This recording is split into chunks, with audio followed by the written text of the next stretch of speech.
अस्सलाम वालेकुम, आप देख रहे हैं डॉन न्यूज़। मैं मेज़बान अब्दुल गफ्फार पुनाब रिप्ले के एक और एपिसोड के साथ।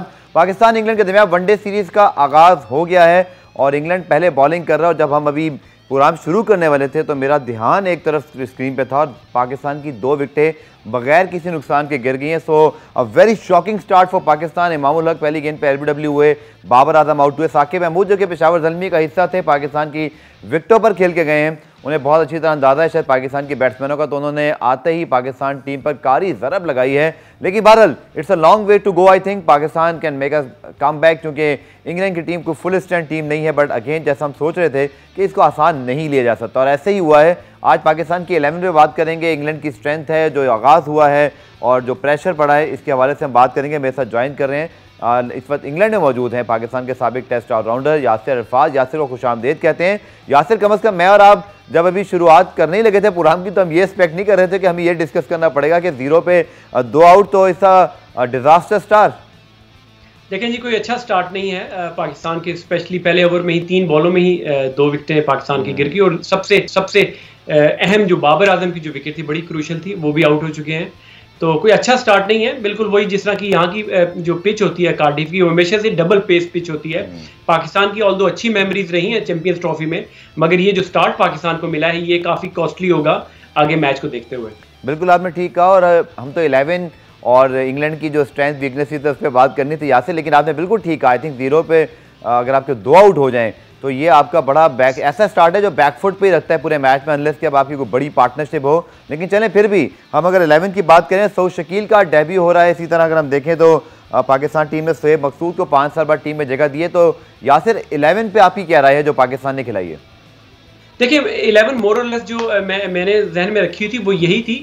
उसमें यह था कि अगर या तो फिर अगर आपने 2 स्पिनर्स के साथ अगर जाते तो नवाज को खिला सकते थे, मगर मेरे ख्याल में इन्होंने अच्छा डिसीजन पाकिस्तान की मैनेजमेंट ने किया है कि 6 बैट्समैनों के साथ ये गए हैं, जिसमें शोएब मकसूद भी खेल रहे हैं जो कि करंटली बड़ी अच्छी फॉर्म में है, और सऊद शकील जिस तरह से 3-4 टूर्स कर चुके हैं पाकिस्तान के और डोमेस्टिक के बड़े अच्छे परफॉर्मर है, जिनके बारे में हर बंदा बात करता था कि उनको मौका देना चाहिए। तो अच्छी उनके लिए अपॉर्चुनिटी है कि वो परफॉर्म करें। ऑल्दो मुश्किल कंडीशन हैं यहाँ पे, मगर देखें उनके नए लड़के हैं, नए डेब्यूटेंट्स हैं, तो उसको देखते हुए आई एम श्योर कि सऊद शकील का अच्छा डेब्यू और अच्छे रन्स करेंगे यहाँ पे। अब इंग्लैंड में आप यासिर बैठे हैं और खुद आप काउंटीज़ के साथ भी रहे हैं, इस वक्त भी काउंटी के साथ वाबस्ता हैं। इन क्रिकेटर्स को आप बहुत अच्छी तरह जानते हैं यासिर, जो कि इंग्लैंड की टीम में सिलेक्ट हुए हैं। कैसा आप इनको रेट करेंगे? चूँकि आसान तो नहीं है किसी भी टीम के लिए कि आपकी जो पूरी की पूरी जो फर्स्ट चॉइस स्क्वाड है वो पूरा चेंज हो जाएगी। क्रिकेट की तारीख में पहली मरतबा हुआ है। बट यासिर, फिर भी आप बहुत डीपली इन सारे प्लेयर्स की कैपेबिलिटीज़ को जानते हैं, में से कुछ यंगस्टर्स भी हैं। कुछ बताइएगा इस 11 के बारे में जो इंग्लैंड ने फील्ड किया आज।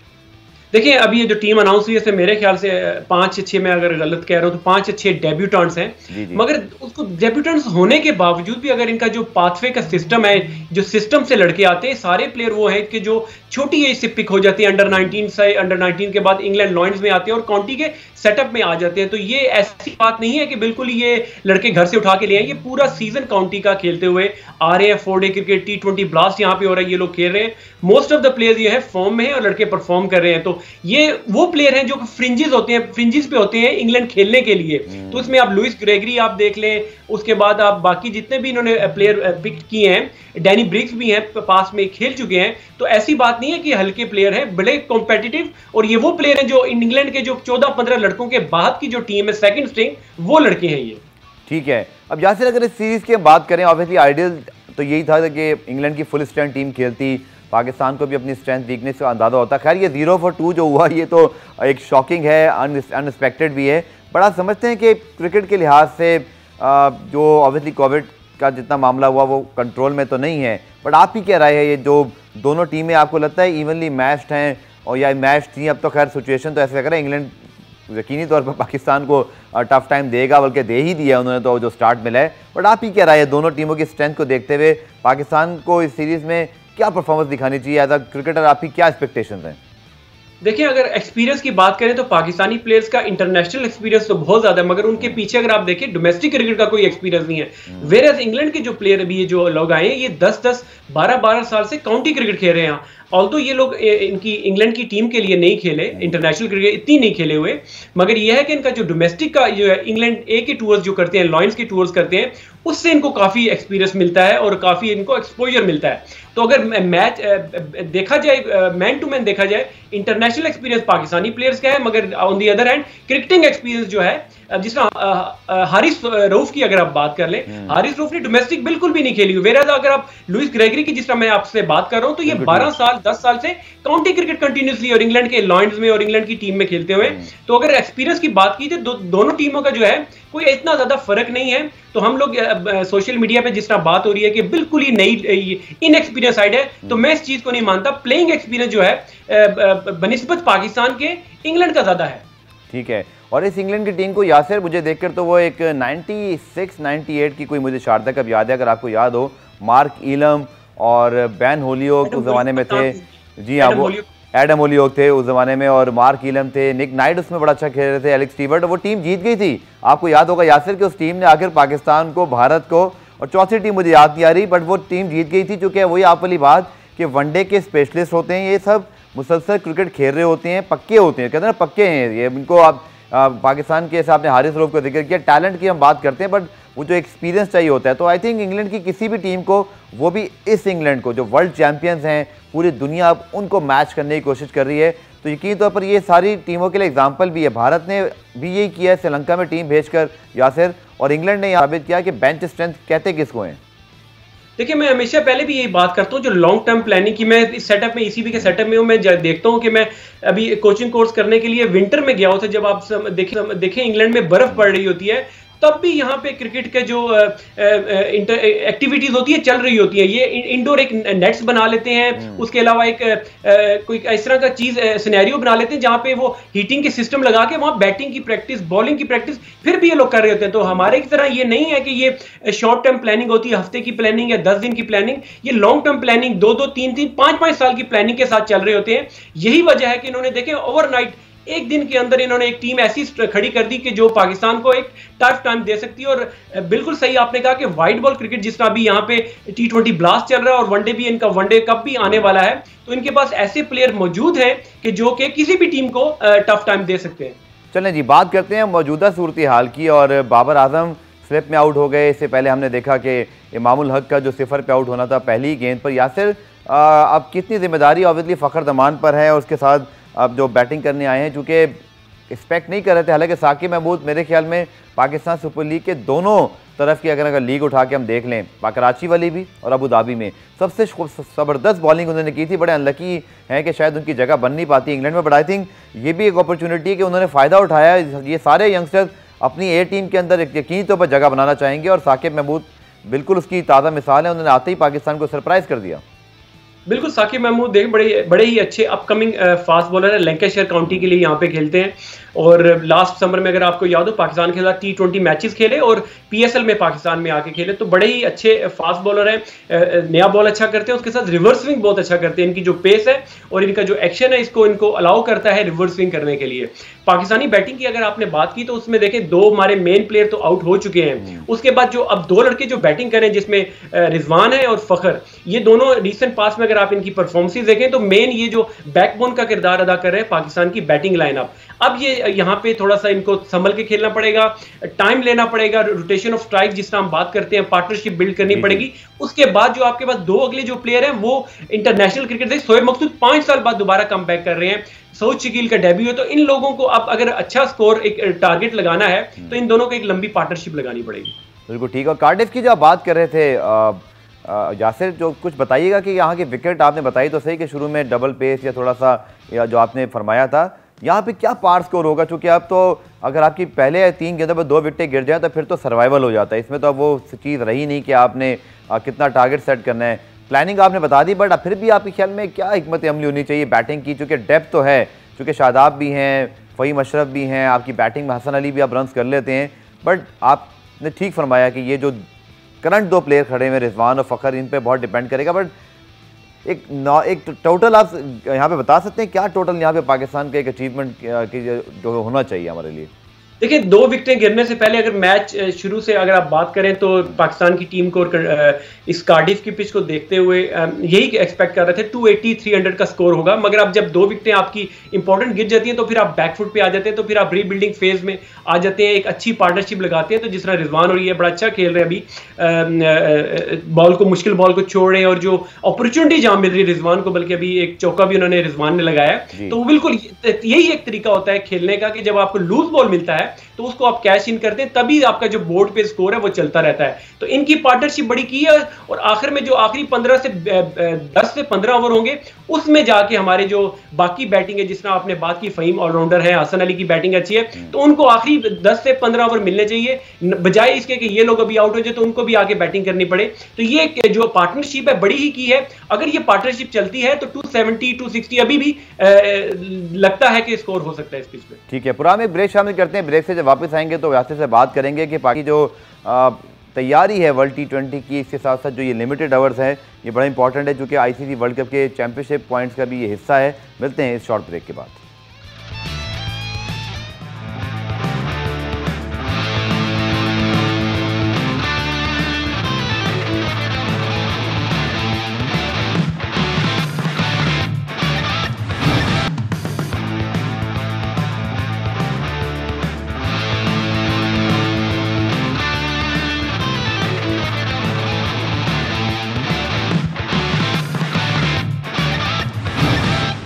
तो जनाब, वनडे सीरीज से सिर्फ 2 दिन कबल पूरी इंग्लैंड की टीम चेंज हुई और जल्दबाजी में भाग दौड़कर एक नई टीम बनानी पड़ी। बट अगर स्कोर कार्ड देखें पाकिस्तान टीम का, 22 रन्स पे 3 आउट, तो लगता नहीं है कि ये कोई इंग्लैंड की बी टीम है। यासिर, तीसरी विकेट भी गिर गई, रिजवान आउट हुए। पहले तो मैं आपका कमेंट जान लूँ कि ये पिच में ख़राबी है या हम हमेशा की तरह, पता नहीं, ये हमेशा ऐसा होता है कि हम किसी भी मुल्क में जाके पहला जो मैच है वो बड़ा इसी तरह का खेलते हैं, स्पेशली पहला अगर हमारी बैटिंग आ जाए तो फिर तो यही हाल होता है। ये क्या वजह है? 22 पे 3 की क्या जस्टिफिकेशन हो सकती है? देखिए मेरा नहीं ख्याल कोई इतनी है, बस माइंडसेट की बात है सारी कि आपका माइंडसेट क्या है। अब इतनी मुश्किल बॉलिंग है, इतनी मुश्किल पिच तो है नहीं। अब सीधा बॉल इमामुल हक पहला बॉल ही मिस कर गए, पहला या दूसरा बॉल था, वो मिस करने वाला बॉल नहीं था। अब उसमें टेक्निकल अगर आप देखें, उनका हेड पोजीशन थी वो पॉइंट की तरफ जा रही थी, जिसकी वजह से उनका बॉडी जो बैलेंस है वो आउट हो गया, जिसकी वजह से वो लेग बिफोर हो गए। उसके बाद अगर आप बाबर की बात करें, वो थोड़ा सा 4th 5th स्टंप पे बॉल था, उनको चेज नहीं करना चाहिए था। और इसी तरह ये रिजवान की अगर आप बात करें, उनको थोड़ा सा बॉल अच्छा हुआ। अब आप अंदाजा लगाएं, ये Lewis Gregory less than 80 mile an hour speed से बॉल कर रहे हैं और इन्होंने 3 स्लिपें रखी हुई हैं। इतनी भी कोई मुश्किल बॉलिंग नहीं हो रही। ये एक माइंडसेट है जो कि हम लोगों को एज ए बैटिंग यूनिट थोड़ा सा चेंज करना पड़ेगा और अपनी टेक्निकल भी जो गलतियां थोड़ी उनको बेहतर करना पड़ेगा। लुइस ग्रेगरी की आप बात करें, पेशावर ज़ल्मी के लिए मुझे याद है लास्ट सीजन में फ्लाई करके पहुंचे थे पिंडी आपके शहर में, उसी दिन मैन ऑफ द मैच लिया। लेकिन PSL की टीम के अंदर भी 2nd या 3rd बॉलिंग चेंज पर आते हैं। ये सब आपको पता है यासिर, मुझे बताने की ज़रूरत नहीं है, आप बल्कि बेहतर गाइड कर सकती हैं। ये सारे के सारे फोर्स डिसीजन है, यानी कि साकिब महमूद का आना, बॉल करना, लुइस ग्रेगरी ओपन कर रहे हैं बॉल को, वो यूजली शायद करते नहीं या टीम में जगह नहीं बनती थी। तो अगर इन बॉलर्स के सामने हमारी बैटिंग का ये हाल है, I am nothing take away from Gregory और ऑब्वियसली साकिब महमूद बहुत अच्छी बॉलिंग कर रहे हैं, बट अगर सेकंड स्ट्रिंग के सामने हमारी बैटिंग का माइंडसेट ये है तो सर फिर फर्स्ट चॉइस टीमों के खिलाफ हम क्या करेंगे? देखिए मैं पहले भी कुछ 1-2 इंटरव्यूज में मैंने ये बात की है कि सोशल मीडिया पे इस तरह की बातें चल रही हैं कि ये बहुत ही वीक टीम है, नए लड़के खेलने के लिए आ रहे हैं, नो अनकैप प्लेयर्स हैं। मगर मैं देखें इन सिस्टम में मैं जानता हूं ये लोग काउंटी क्रिकेट, मैंने जैसे पहले भी जिक्र किया कि 10 से 12 साल इन लड़कों की पीछे इनके बैक पे काउंटी क्रिकेट है और उसके बाद ये लोग अंडर 19 से, मैंने कहा छोटी एज से लोग सिस्टम में आ जाते हैं और ये ऐसे प्लेयर नहीं है। लुइस ग्रेगरी देखें दुनिया में लीग खेल रहे हैं, काउंटी क्रिकेट खेल रहे हैं और जो इंग्लैंड लॉयंस है उसके मेंबर है 3-4 साल से। और बाकी भी प्लेयर अगर आप देखें तो कोई ऐसा प्लेयर नहीं है कि जो कि आप कहें कि जो आप इजी आप उसको ले सकते हैं या इस टीम को आप इजी ले सकते हैं। पाकिस्तान टीम को उसी तरह की जिस तरह का माइंडसेट उनका पहले था, उसी माइंडसेट से अच्छी क्रिकेट खेलनी पड़ेगी, तभी जाके जीतेंगे। वॉक इन द पार्क वाली सिचुएशन नहीं है पाकिस्तान के लिए। ठीक है, तो यासिर अब आप पाकिस्तान की क्रिकेट को भी खेल के गए हैं, 700 से ज़ायद आपकी फर्स्ट क्लास विकेटें हैं और ठीक ठाक आपने फर्स्ट क्लास क्रिकेट खेली हुई है, इंग्लैंड को भी आप अच्छी तरह जानते हैं। हम लोग मतलब कर सकते थे ऐसा कि अगर 18 रुकनी स्क्वाड कहीं हमें आइसोलेट करना पड़ जाता और हम कोई टीम बनाते, क्या हम इतना बोल्ड डिसीजन लेते? नहीं नहीं, आप देखें हमारी जो फर्स्ट स्ट्रिंग जो है आपकी, जो पहले जो 14-15 लड़के होते हैं, उसी में आप श्योर नहीं होते कि किसको खिलाएं। आप हमारी सिलेक्शन पॉलिसी को ही अगर देख लें, आप हर मैच के बाद आप कोई लड़का अगर परफॉर्म नहीं करता उसको ड्रॉप कर दिया जाता है, दूसरे लड़के को खिलाएं। हम लोग अपनी जो फर्स्ट 11 उसी में अभी तक श्योर नहीं है, तो सेकंड स्ट्रिंग तो दूर की बात है। आपके यही प्लेयर जो आप फर्स्ट स्ट्रिंग आपकी जो खेल रही है, किसी ने 4 फर्स्ट क्लास के मैच खेले, किसी ने 5 मैच खेले, तो इस तरह तो नहीं, आपकी सेकंड स्ट्रिंग तो बन ही नहीं सकती। मुझे तो ये लगता है 4-5 प्लेयरों को इस टीम में से अगर आप निकाल दें तो ये पाकिस्तान की ए टीम या शाहीन जिसको कहते हैं, ये वो टीम है। आप इनका एक्सपीरियंस अगर बैक में देखें, कोई इनकी हार्डली किसी ने कोई डोमेस्टिक खेली हुई है, तो आपको इन मुल्कों का कंपैरिजन नहीं करना चाहिए, इंडिया का, इंग्लैंड का, ऑस्ट्रेलिया का, जहां पे सिस्टम प्रिवेल करते हैं, मेरिट प्रिवेल करती है। तो यासिर, बात हम करते हैं वो ज़्यादा इमरान खान साहब की शुरू से ख्वाहिश थी कि जनाब डिपार्टमेंट क्रिकेट ख़त्म हो, रीजन्स आएँ, हम शेफील्ड शील्ड की तरह की दुनिया की बेहतरीन डोमेस्टिक सिस्टम बना लें, 6 टीमों के अंदर कंपेटिटिवनेस हो, बहुत जो है ना वो एक हार्ड लाइन किस्म की क्रिकेट हो रही हो, जहाँ पर जो लड़का इंटरनेशनल क्रिकेट में आए वो मेंटली तैयार हो। क्रिकेट हम करना चाहते हैं बहुत कंपेटिटिव, लड़का हम खिलाते हैं फर्स्ट क्लास एक्सपीरियंस के बगैर। आप मुझे एक्सप्लेन करते हैं पॉलिसी, आप लगता है कि सिलेक्टर्स क्या सोचते हैं? देखिए, कहने की हद तक तो बड़ी अच्छा है कि कंपेटिटिव क्रिकेट होनी चाहिए, कम टीमें होंगी तो आपके पास क्रीम ऊपर आएगी, अच्छे प्लेयर ऊपर आएंगे। मगर ये पाकिस्तान जैसे सिस्टम में जहां पे आपकी सिर्फ एक ही स्पोर्ट्स खेली जाती है, सब लोग क्रिकेट के पीछे दीवाने हैं, खेलना चाहते हैं, प्रोफेशनल बनाना चाहते हैं, वहां पे 6 टीमें बहुत ही कम है। खान साहब ने ये तो कहा है कि 6 टीमें, मगर नीचे की क्रिकेट किसने करवानी है, क्लब क्रिकेट किसने करवानी है, बाकी जो क्रिकेट होनी चाहिए वो कब होगी? अभी तक हम लोग 3 साल से क्लब क्रिकेट नहीं करवा सके। जो जूनियर्स के टूर्स हैं हम लोग देखें उसमें लैग करते हैं। इंग्लैंड की जो सेकंड स्ट्रेंथ ये जो खेल रही है, इनके मैंने आपको पहले जिस तरह बात की, ये इंग्लैंड लॉयंस के साथ ये टूर्स 4-4, 5-5 सालों से ये टूर्स कर रहे हैं, तो ये वो नेक्स्ट लड़के हैं जो इंग्लैंड से जो नहीं पिक हो सकते। तो इनकी जो ग्रूमिंग होती है, जिन कोचेस के अंडर इनकी ट्रेनिंग होती है, काउंटी लेवल पे जिनकी कोचिंग होती है, वो टॉप ऑफ द क्लास होती है, जिसकी वजह से अब आपको नजर आ रहा है कि डिफरेंस नहीं है इनकी फर्स्ट टीम और सेकंड टीम में। वेयरएज हमारे आप सिस्टम में देख लें, जिस तरह की कोचिंग हो रही है, जिस तरह की हमारी ऑर्गेनाइजेशन डोमेस्टिक क्रिकेट पे या क्लब क्रिकेट पे काम हो रहा है, हम तो दूर दूर तक इनके पास नहीं है। ठीक है, पुरानी ब्रेक शामिल करते हैं। ब्रेक से जब वापस आएंगे तो यासिर बात करेंगे इसी डोमेस्टिक स्ट्रक्चर के हवाले से, और फिर जो पाकिस्तान के प्रॉब्लम्स हैं, खासतौर पर जो लिमिटेड ओवर्स पीरियड के अंदर हम देखते हैं वनडे में स्पेशली, वो ठीक नहीं हो रहे, इस पर डिस्कस करते हैं शॉर्ट ब्रेक के बाद।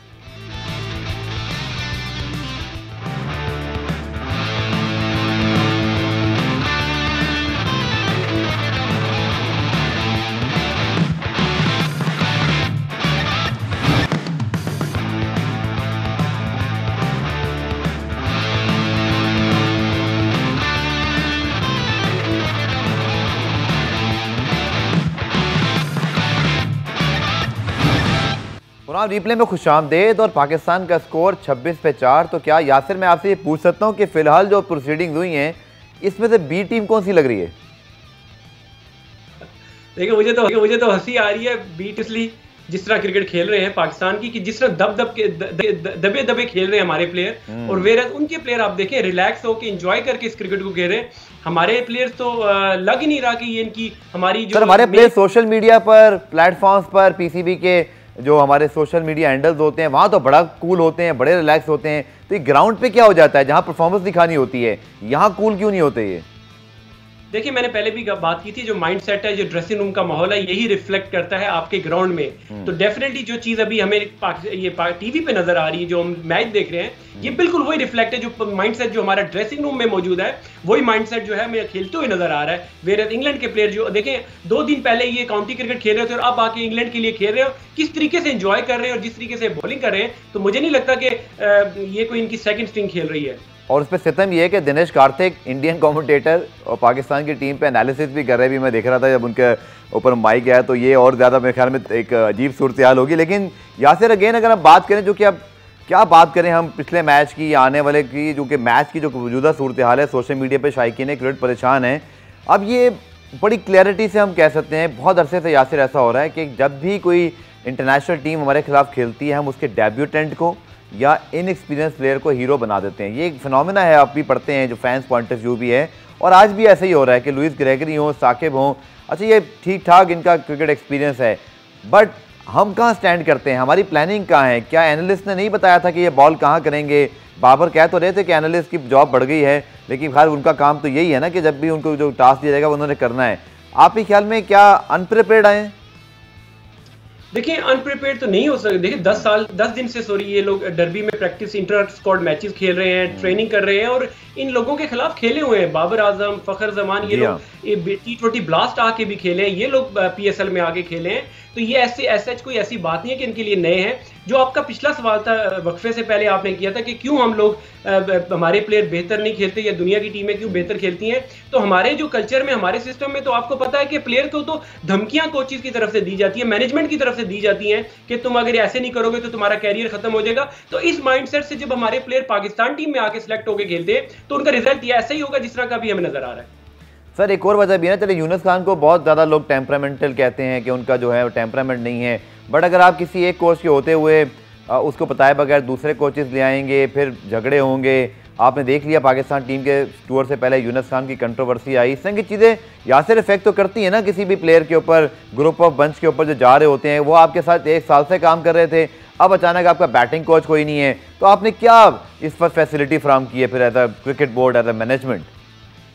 देखिए यूनुस भाई की अगर आप बात करें, मैंने और उन्होंने बिल्कुल अपना इंटरनेशनल कैरियर इकट्ठा शुरू किया। जितना बेहतर मैं उनको जानता हूं, तो यार एक इस टीम में इस जितना जो 20 साल की जो क्रिकेटिंग कैरियर रहा है, जिसको मैं फॉलो भी कर रहा हूं, मैं इन्वॉल्व भी रहा हूं, टच भी रहा हूं, तो मुझे यूनुस भाई से अच्छी एग्जांपल एक प्लेयर भी नहीं है कि जो आप कह सके कि जो मुल्क के लिए खेलता हो, सेल्फ रिस्पेक्ट जिस बंदे की हो और रसूलों के लिए और जो यंगस्टर्स के लिए खड़ा होता हो। यहाँ पे मन घड़त कहानियां उनके खिलाफ बना के पेश की जाती हैं। देखिए एक अगर उन्होंने असूलों पे एक कॉन्ट्रैक्ट साइन किया है कि जब उनको एक डोमेन दी गई है बैटिंग कोच की, तो उनसे बगैर पूछे किस तरह बाहर से कोचेज आके उन लोगों की, देखिए उन कोचेज की अपनी जगह है, अपना नाम है, मगर एटलीस्ट एक यूनुस खान से पूछा जा सकता था कि आपके होते हुए हम इन लोगों को लेके आ रहे हैं तो आपको कोई इशू नहीं है। यूनुस भाई का कहना यही था कि एटलीस्ट मेरे से कंसल्ट बात तो की जाए। यहाँ पे तो ये होता है ना कि सेल्फ रिस्पेक्ट की बात होती है।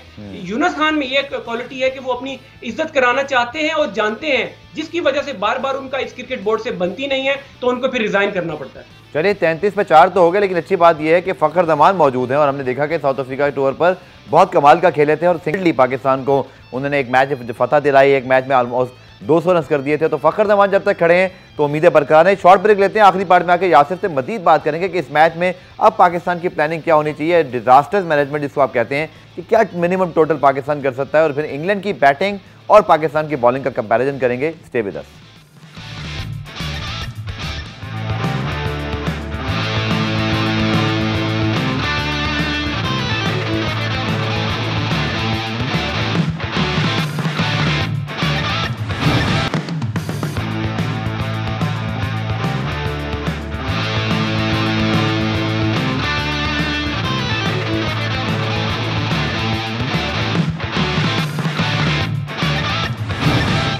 प्रोग्राम के आखिरी हिस्से में बात कर लेते हैं दोबारा इसी मैच की। और मुझे तो कुछ देर के लग रहा था यासिर कि आपसे में आप इंग्लैंड में मौजूद हैं तो यूरो की बात कर लें, क्योंकि यूरो में कल इंग्लैंड ने क्या कमाल की परफॉर्मेंस दी और बड़े अरसे बाद फाइनल में पहुंचे। बट फखर जमान की बैटिंग देख के ये लग रहा है कि अगर आपकी इंटेंट अच्छी हो, आप थोड़ा सेट हो जाएँ, उसके बाद शॉट्स खेलें, तो ये विकेट इतना मुश्किल नहीं है। और लगता ये है यासिर के आई थिंक कोई दो राय नहीं हो सकती कि Fakhar Zaman is the key wicket now. बिल्कुल फखर बहुत अच्छा खेल रहे हैं। जो उन्होंने अभी जो जिस तरीके से वो खेल रहे हैं कि जो लूज बॉल होती है उसको कैच करते हैं। अभी जिस तरह पिछले ओवर में 2 बाउंड्रीज उन्होंने लगाई क्योंकि उनको लूज बॉल मिली, शॉर्ट पिच उन्होंने दोनों पे पुल खेला, और उसके साथ साथ जो अच्छा बॉल होता है उस पर वो सर्वाइव करने की कोशिश करते हैं, बॉल को देख के खेलते हैं। तो यही प्लानिंग बाकी बैट्समैनों की भी होनी चाहिए। और अगर ये पार्टनरशिप लगती है शोएब मकसूद के साथ तो एक अच्छा रिस्पेक्टेबल स्कोर हो जाएगा जो फिर हम डिफेंड करने की कोशिश करेंगे। अब ऑब्वियसली 46 for 4 हैं और यहाँ पर आप ज़्यादा चांस नहीं ले सकते, आपको थोड़ा सा बिल्ड डाउन तो करना पड़ेगा। सोहेब का स्टाइल थोड़ा सा डिफरेंट है, आई थिंक वो सेट होंगे, है तो वो बहुत कमाल के प्लेयर हैं, बट जैसा आपने कहा कि 5 साल बाद वापसी है, इट्स नॉट ईजी। PSL में खेलना कुछ और है, इंटरनेशनल क्रिकेट की डिमांड्स और उसका प्रेशर कुछ और है।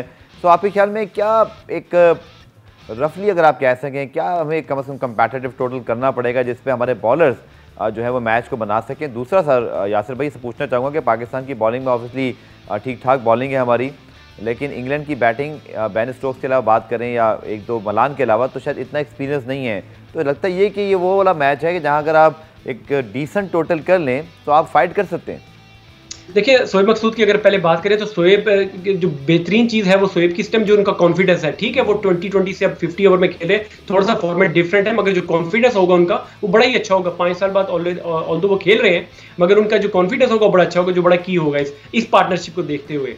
उसके बाद अगर आप बात करेंगे रिस्पेक्टेबल स्कोर किया है, देखिए जिस तरह का स्टार्ट लिया है तो अब तो 200, 220, 230 भी अगर कर लें तो ये बड़ा अच्छा स्कोर होगा। मगर अगर इतना भी कर लेते हैं, पाकिस्तान की फिर बॉलिंग ये है कि उनके ऑब्वियसली आपको पता है कई डेब्यूटेंट्स हैं, मगर अगेन मैंने बताया कि इन लोगों ने क्रिकेट काफ़ी खेली हुई है, बैक पेन के काफ़ी डोमेस्टिक के मैचेस और काउंटी क्रिकेट खेलते हुए आ रहे हैं। तो इतना ही ईजी नहीं होगा। पाकिस्तान जिस तरह हसन अली बॉलिंग कर रहे थे अभी जिम्बाब्वे और साउथ अफ्रीका में, उन्होंने बॉलिंग की। शाहीन की फॉर्म अच्छी नहीं है, बॉलिंग में उतना परफॉर्मेंस नहीं कर रहे। शादाब, इन लोगों को स्टेप अप करना पड़ेगा, और आज का ऐसा मैच है कि इसको अगर बॉलिंग पे जब बात आएगी तो इन लोगों को परफॉर्म करना पड़ेगा। बिल्कुल, शादाब और फ़हीम भी क्योंकि खेल रहे हैं, और फिर हसन की जैसे हमने बात की, यासिर तो एटलीस्ट बैटिंग डेप्थ तो है। लेकिन मैं इंग्लैंड के मुतालिक जानना चाहूँगा, स्पेशली जो हमारे व्यूअर्स देख रहे हैं, क्योंकि आप इंग्लैंड काउंटी से वाबस्ता हैं, चीज़ों को देख लेते हैं। फिल सॉल्ट हैं, डेविड मलान हैं, क्रॉली हैं, जेम्स विंस हैं, और obviously Ben Stokes. James Vince का नाम तो सब जानते ही हैं। इसी तरह अगर हम देखें तो उनके पास डेविड मलान है, जो कि T20 के नंबर 1 बैट्समैन रिसेंटली थे। सो बैटिंग को देखते हुए आपको लगता है कि कोई बहुत ही स्टेबल बैटिंग है ये? आप समझते हैं कि अगर हम फाइटिंग टोटल कर लें, क्योंकि बैटिंग की डेप्थ है अराउंड 230, 240, तो अभी बॉलर हमें मैच जिता सकते हैं?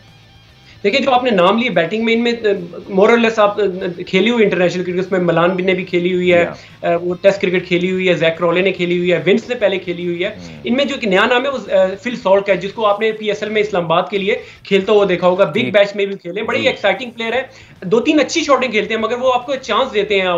इसी सिमिलरली जेम विंस है, वो आपको चांस देते हैं। मगर डेविड मलान, अगर जैक रॉली, बेन स्टोक्स की बात करें तो ये लोग टेस्ट क्रिकेटर्स हैं, टेस्ट में बड़ी अच्छी बारी लेते हैं, तो इनको जरा इनके खिलाफ प्लान थोड़ा अच्छा करना पड़ेगा, अच्छी बॉलिंग करनी पड़ेगी अगर पाकिस्तान ने इस मैच में जीतना है तो। बिल्कुल, फ़खर जमान की शॉट्स देख के कम से कम अभी भी हमें उम्मीदें लग रहे हैं कि बहुत अच्छा है। लेकिन आपका यासिर बहुत बहुत शुक्रिया। इसी उम्मीद के साथ प्रोग्राम को इख्तिताम करते हैं कि शुरुआत तो अच्छी नहीं है पाकिस्तान की, 26 पे 4 थे, लेकिन 51 पे 4 तक पहुंची है पाकिस्तान टीम। फ़खर जमान अच्छा खेल रहे हैं। शायद जैसे यासिर ने कहा कि अगर 230, 240 समथिंग अगर आप बनाते हैं तो you still have a chance. तो देखते हैं कि पाकिस्तान की बैटिंग कैसा परफॉर्म करती है, फिर बॉलर्स कितना साथ देते हैं। प्रोग्राम रिप्ले आज देखने का शुक्रिया। कल दोबारा से मुलाकात होगी, तब तक के लिए अल्लाह हाफिज़।